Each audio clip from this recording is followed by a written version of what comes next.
Berita mengejutkan kembali datang dari sirkuit Formula E di Ancol. Atap salah satu grandstand atau tribun sirkuit Formula E roboh akibat diterjang angin kencang dan hujan. Menurut polisi, robohnya atap tiang tribun karena masalah konstruksi. Peristiwa robohnya atap tribun itu terjadi pada Jumat 27 Mei 2022 sekitar pukul 11 malam waktu Indonesia Barat. Formula E menjadi salah satu program andalan Anies. Secara politik, ajang balapan ini akan menaikkan pamor Anies menjelang Pilpres 2024. Namun sejak awal pengerjaannya, Formula E itu menghadapi banyak masalah. Dugaan kelebihan bayar dan pengerjaan sirkuit yang asal-asalan terus menghantui proyek tersebut. Namun pihak Jakpro dan pelaksana balapan itu tetap optimis. Meskipun sejak awal telah muncul masalah yang pelik.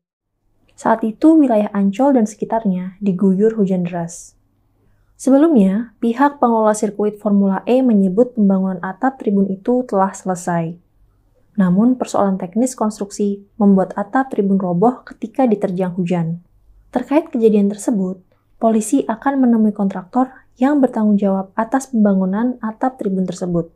Tujuannya adalah untuk memberikan peringatan pada kontraktor agar kejadian serupa tidak terulang.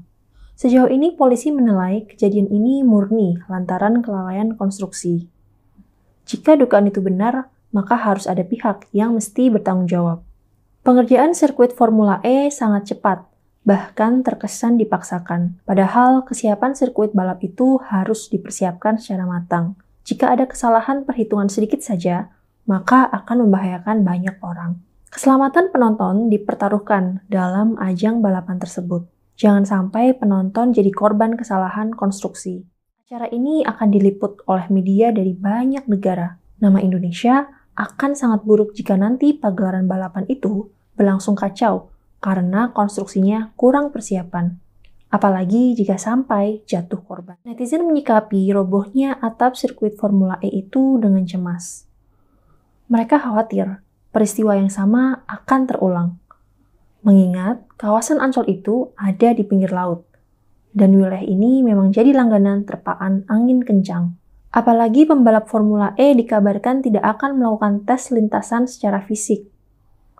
Menurut Ketua Panitia Pelaksana Formula E Jakarta, Ahmad Saroni, mereka sudah melakukannya melalui simulator. Alasan ini tidak diterima oleh pegiat media sosial Denny Siregar. Menurutnya, meskipun konsep Formula E beda dengan Formula One, tapi tetap diperlukan cek lintasan terlebih dahulu. Dia khawatir kalau tidak dilakukan proses tes lintasan itu akan terjadi kecelakaan karena pembalap tidak mengenal medan. Alasan semacam ini tentu logis, karena merasakan secara langsung trek sirkuit dibandingkan dengan menggunakan simulator jelas berbeda. Apalagi jika pengerjaan sirkuit itu tergesa-gesa.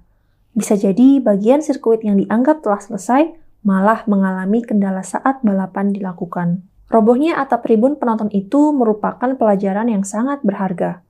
Jangan sampai hal serupa terjadi pada bagian sirkuit yang lain.